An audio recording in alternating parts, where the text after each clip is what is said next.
Ketua kelas, ada ketua kelas, wakil, diapa dulu, share screen. Ya, dihadirkan seluruh wajah untuk di share screen pada jam jawaban pas. Silakan kelompok ketua kelas ada? Nah, silakan di share screen dulu. Ya. Oke, kita share screen dulu ya teman-teman. Untuk yang slide pertama 1, 2, 3.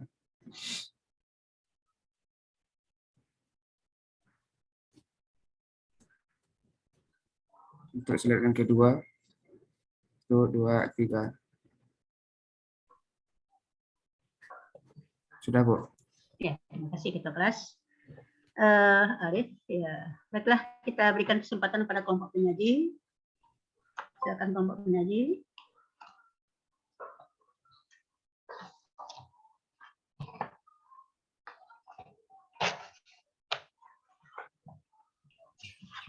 Baik, terima kasih kepada Ibu dan teman-teman.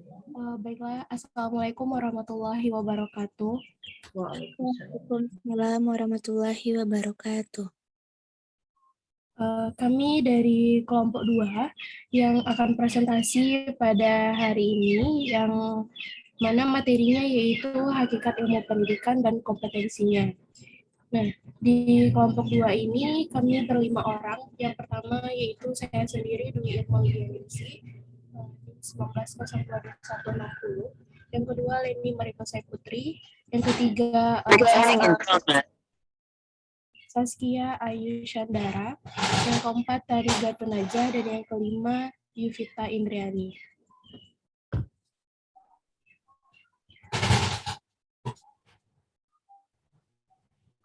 Lanjut, Nah, hakikat ilmu pendidikan dan kompetensinya ada 4 bagian. Yang pertama yaitu hakikat ilmu pendidikan, yang kedua kompetensi pendidikan, yang ketiga permasalahan kompetensi pendidik di Indonesia, dan yang keempat ringkasan artikel atau jurnal. Lanjut. Untuk pembahasan yang pertama, yaitu hakikat ilmu pendidikan, akan disampaikan oleh Indri. Kepada Indri dipersilakan. Terima kasih kepada moderator. Assalamualaikum warahmatullahi wabarakatuh. Waalaikumsalam warahmatullahi wabarakatuh. Sebelumnya saya izin, Bu, tidak dapat mengaktifkan kamera karena sinyal kurang mendukung, Bu. Mana Indri ini posisinya? Apa, Bu? Di mana posisi Indri? Di rumah, Bu, Bukit Tinggi. Oh, tinggi. Di Agamnya, Bu. Oh, ada. Silakan. Baiklah, saya akan membahas mengenai hakikat ilmu pendidik dan hakikat kependidikan. Yang pertama kita masuk dulu ke hakikat ilmu pendidikan.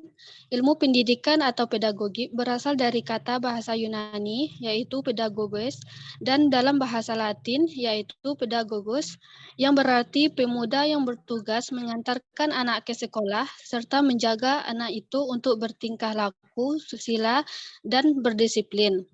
Istilah itu kemudian digunakan untuk pendidik dan kemudian berkembang menjadi kata pedagogi yang artinya yaitu perbuatan mendidik dan pedagogi untuk ilmu kependidikan. Selanjutnya, menurut Profesor Bojonegoro dan DRS Sutejo dalam Hendra Wibowo pada tahun 1994, ilmu pendidikan atau pedagogi adalah teori pendidikan, perenungan tentang pendidikan.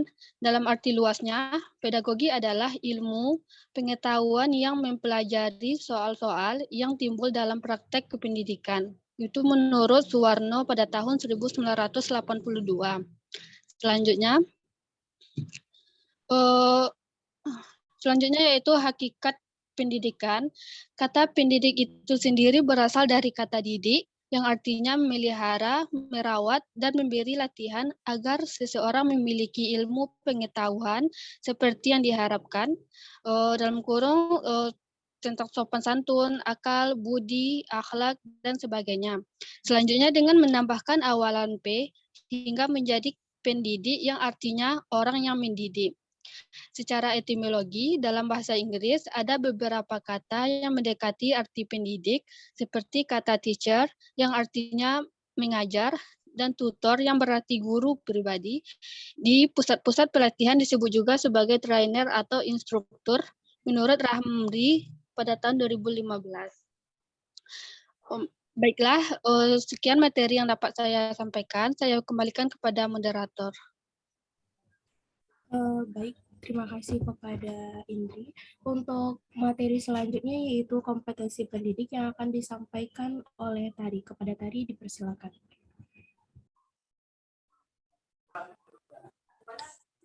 Assalamualaikum warahmatullahi wabarakatuh. Waalaikumsalam. Warahmatullahi wabarakatuh. Baiklah, perkenalkan nama saya Tariyatun Najah. Saya akan melanjutkan materi dari Indri, yaitu kompetensi pendidik. Kompetensi pendidik diartikan dengan penugasan terhadap suatu tugas atau mengajar dan mendidik. Keterampilan, sikap, dan apresiasi yang diperlukan untuk menunjang keberhasilan proses pendidik yang dilakukan. Kompetensi pendidik menurut Cogan 2008, yang pertama yaitu kemampuan untuk memandang dan mendekati masalah pendidik.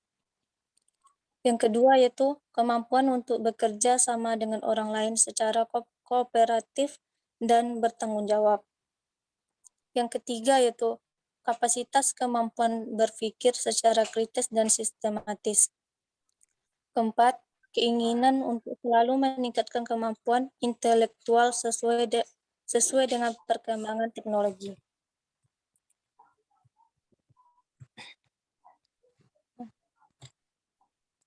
Standar kompetensi guru dikembangkan secara utuh dari 4 kompetensi utama, yaitu kompetensi pedagogi.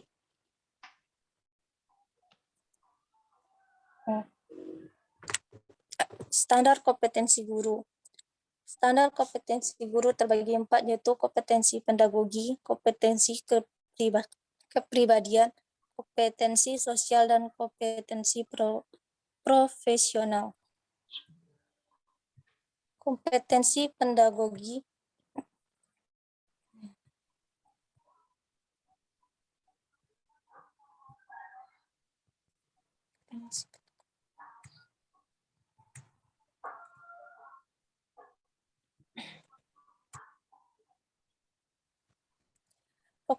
pedagogi adalah kemampuan guru dalam mengelola pembelajaran peserta didik. Kompetensi pedagogi merupakan kompetensi khas yang akan membedakan guru dengan profesi lainnya dan akan menentukan tingkat keberhasilan proses dan hasil pembelajaran peserta didiknya.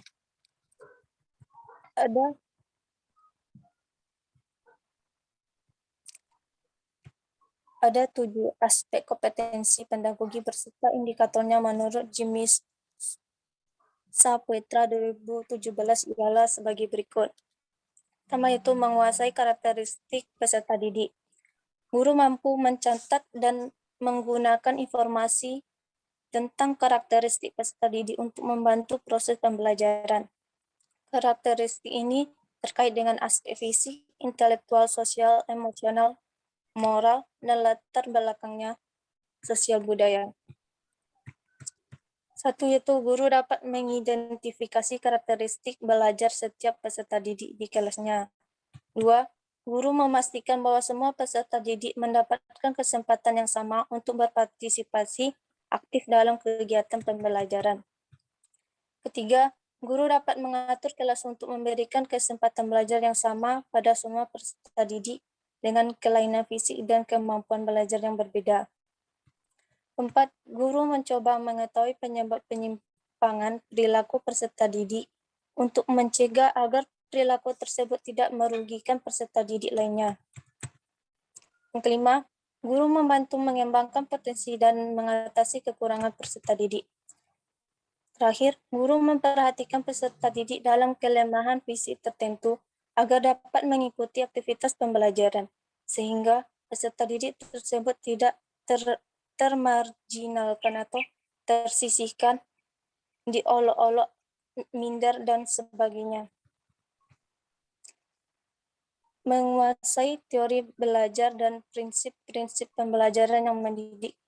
Guru mampu menetapkan berbagai pendekatan, strategi, metode, dan teknik pembelajaran yang mendidik secara kreatif.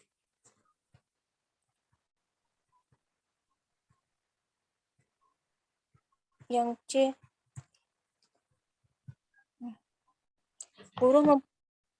guru mampu menyesuaikan metode pembelajaran yang sesuai dengan karakteristik peserta didik dan motivasi mereka untuk belajar. Satu, guru memberi kesempatan kepada peserta didik untuk menguasai materi pembelajaran sesuai usia dan kemampuan pembelajarannya melalui pengaturan proses pembelajaran dan aktivitas yang bervariasi.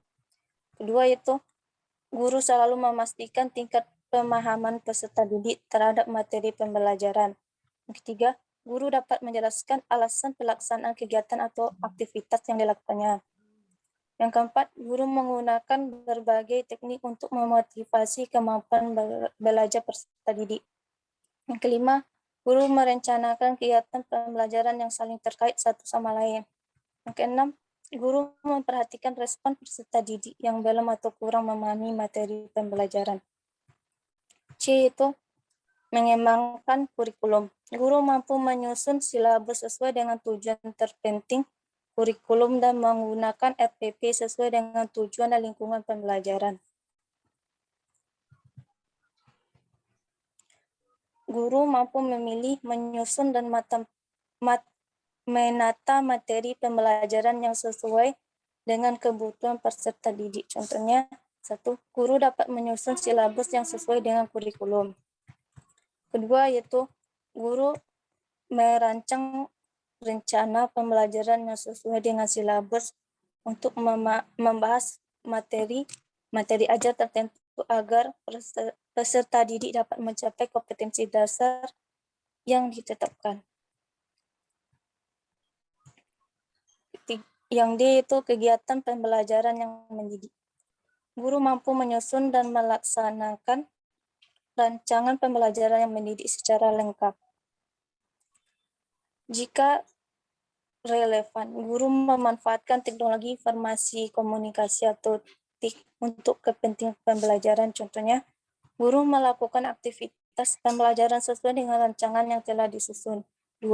Guru melaksanakan aktivitas pembelajaran yang bertujuan untuk membantu proses belajar peserta didik. Ketiga, guru mengkomunikasi informasi baru, misalnya materi pembahasan sesuai dengan usia dan tingkat kemampuan belajar peserta didik. Keempat, guru menyikapi kesalahan yang dilakukan peserta didik sebagai tahapan proses pembelajaran. Yang kelima, guru melaksanakan kegiatan pembelajaran sesuai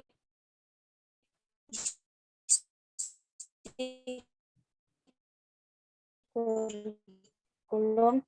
Dan yang terakhir, 7, guru mengelola kelas dengan efektif tanpa mendominasi atau sibuk dengan kegiatannya sendiri. Yang ke-8, guru mampu memanfaatkan audiovisual atau termasuk TIK untuk meningkatkan motivasi belajar peserta didik. 9, guru memberikan banyak kesempatan kepada peserta didik untuk bertanya. Dan yang terakhir, guru mengatur pelaksanaan aktivitas pembelajaran secara sistematis untuk membantu proses pembelajaran peserta didik. Sekian yang dapat saya presentasikan, kembali ke moderator. Baik, terima kasih kepada Tari. Untuk materi selanjutnya akan saya sampaikan sendiri, yaitu kompetensi profesional. Nah, istilah profesional berasal dari kata profession atau pekerjaan yang berarti sangat mampu melakukan pekerjaan. Sebagai Sebagai kata benda, profesional berarti orang yang melaksanakan sebuah profesi dengan menggunakan kemampuan tinggi sebagai mata pencaharian. Kompetensi profesional merupakan kemampuan guru dalam penguasaan materi pelajaran secara luas dan mendalam. Proses belajar dan hasil belajar peserta didik bukan saja ditentukan oleh sekolah, pola, struktur, dan isi kurikulumnya, tetapi sebagian besar ditentukan oleh kompetensi guru yang mengajar dan membimbing mereka. Nah, guru yang kompeten akan lebih mampu menciptakan lingkungan yang lebih lingkungan belajar yang efektif, menyenangkan, dan akan lebih mampu mengelola kelasnya, sehingga belajar peserta didik berada pada tingkat yang optimal. Selanjutnya, kompetensi profesional dituangkan dalam Peraturan Menteri Pendidikan Nasional Nomor 16 Tahun 2007 tentang Standar Kompetensi Guru yang mencakup kompetensi inti guru. Yang pertama yaitu menguasai materi, struktur, konsep, dan pola pikir keilmuan yang mendukung mata pelajaran yang diampu.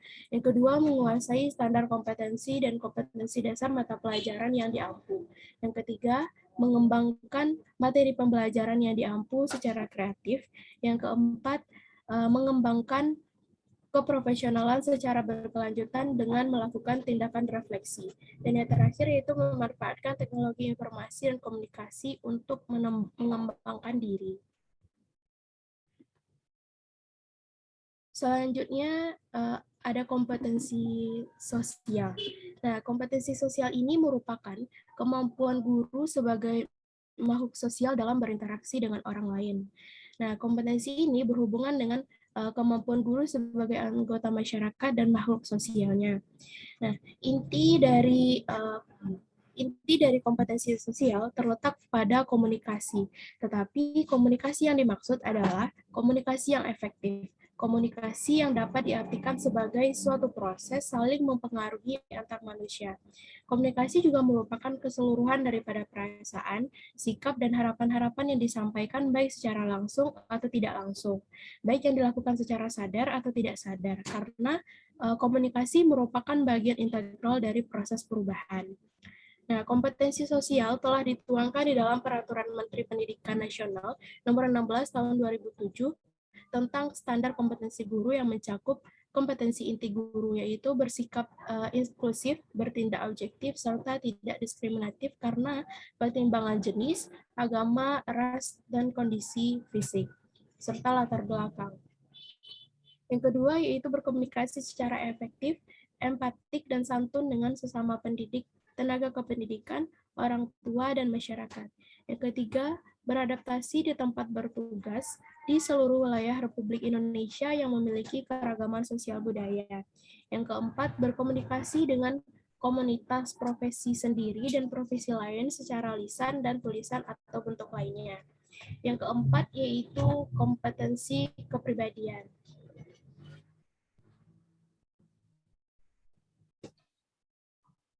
Nah, kompetensi kepribadian merupakan kompetensi personal yang mencerminkan kepribadian yang mantap, stabil, dewasa, arif, dan berwibawa, menjadi teladan bagi peserta didik dan berakhlak mulia.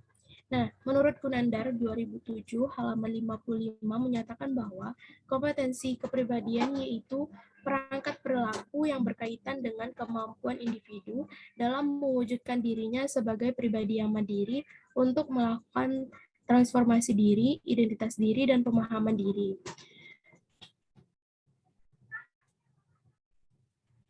Baik, itu penyampaian materi dari saya. Untuk selanjutnya, materi mengenai permasalahan atau problem tentang kompetensi pendidik di Indonesia yang akan disampaikan oleh Leni Maribot Saiputri. Kepada Putri, dipersilakan. Baiklah, Assalamualaikum warahmatullahi wabarakatuh. Saya Leni Maribot Saiputri, NIM 19022171 akan menyampaikan materi tentang problema atau masalah yang ditemukan terkait dengan kompetensi pendidik di Indonesia dan solusinya. Penyelenggaraan pendidikan pada era global ini menuntut mutu sumber daya guru. Tugas guru adalah mengembangkan wawasan keilmuan dan membentuk sikap, nilai, serta kematangan kepribadian peserta didik. Dalam konteks ini, seorang guru perlu diberikan keleluasaan dalam mengembangkan kemampuan para siswanya melalui pemahaman keaktifan pembelajaran sesuai kemajuan zaman dengan mengembangkan keterampilan hidup agar siswa memiliki sikap kemandirian, perilaku adaptif, kooperatif, dan kompetitif dalam menghadapi tantangan dan tuntunan kehidupan sehari-hari. Seorang guru harus dapat menjalankan tugasnya secara profesional dalam mengembangkan pembelajaran yang interaktif, dialogis, menarik, efektif, dan menyenangkan bagi peserta didik. Dengan pembelajaran yang interaktif, dialogis, menarik, dan efektif, maka anak akan semangat dalam mengikuti pembelajaran sehingga pembelajaran tersebut tidak akan monoton dan anak akan terlibat aktif dalam pembelajaran tersebut. Jika dihubungkan dengan kondisi real di lapangan, berbicara tentang kompetensi dan profesionalisme guru, ini masih dihadapi banyak permasalahan. Menurut Payong 2016 halaman 16 dalam penelitiannya pada tahun 2014, sejumlah persoalan guru meliputi yaitu yang pertama, para guru belum siap menerapkan inovasi pembelajaran, maka cenderung kembali kepada pola-pola pembelajaran konvensional. Atau guru tidak kreatif ataupun mampu menciptakan inovasi pembelajaran sehingga bisa menciptakan perubahan pada proses pembelajaran. Yang kedua, program peningkatan kualifikasi dan sertifikasi guru tidak berdampak secara langsung terhadap peningkatan prestasi siswa atau tidak adanya kemajuan yang didapati anak dengan program peningkatan kualifikasi dan sertifikasi guru tersebut. Yang ketiga, program pengembangan keprofesian berkelanjutan tidak dilihat sebagai program strategis yang memiliki nilai tambah pada pengayaan wawasan dan keterampilan guru. Yang keempat, guru terlibat politik praktis dalam pilkada langsung yang berpengaruh pada kinerjanya dalam pembelajaran dan hubungan dengan teman sejawat. Yang kelima, guru terjebak dalam pola pikir birokrasi dalam menerapkan kurikulum. Dan yang keenam, dorongan dan kemauan untuk belajar dan mengembangkan diri belum diutamakan oleh guru-guru yang telah disertifikasi. Nah, dalam jurnal Maria Ulfa di Indonesia, profesionalisme guru dinilai masih rendah. Hal ini sejalan dengan pernyataan tentang faktor-faktor penyebab rendahnya profesionalisme guru di Indonesia. Antara lain yaitu, yang pertama, masih banyak guru yang tidak menekuni profesinya. Hal ini kemungkinan disebabkan oleh masih rendahnya gaji guru, khusus guru honorer, ataupun guru tidak mendapatkan lapangan pekerjaan yang sesuai dengan bidangnya. Misalnya pada kasus ini sudah banyak kita temukan di lapangan. Contohnya saja di PAUD, masih banyak guru yang bukan lulusan PAUD bekerja di PAUD. Atau misalnya ia jurusan teknik atau BK ataupun jurusan ekonomi akan tetapi ia mengajar di PAUD tersebut. Ataupun di sekolah SD, SMP maupun SMA, banyak kita temukan guru terkadang ia misalnya jurusan biologi akan tetapi ia mengajar mata pelajaran kesenian. Tentunya hal ini menyimpang yang seharusnya. Selanjutnya, adanya institusi pencetak guru yang kurang memperhatikan bagaimana output yang akan dihasilkan, sehingga sistem pendidikan yang diselenggarakan selama pendidikan guru berlangsung tidak mencapai hasil yang maksimal. Misalnya saja, institusi tersebut kurang memperhatikan mahasiswanya dan kurang mengembangkan potensi yang dimiliki mahasiswanya. Institusi tersebut langsung meloloskan saja tanpa adanya hal atau sesuatu yang bisa membuat potensi atau kemampuan mendidik kepada mahasiswa tersebut berkembang. Selanjutnya, kurangnya motivasi guru dalam mengembangkan kualitas dirinya. Jadi, guru tersebut harus mengembangkan kualitas dirinya agar tentunya ini ketika ia mengajar berdampak pada anak didiknya karena ia telah mengembangkan kualitasnya untuk menjadi guru lebih kreatif lagi. Selain faktor-faktor tersebut, memaparkan hasil penelitian Konsorsium Ilmu Pendidikan yang menunjukkan bahwa 40% guru SMP dan 33% guru SMA mengajar bidang studi di luar keahliannya. Nah, hal ini tentunya akan berpengaruh pada proses belajar mengajar yang diampu oleh guru tersebut.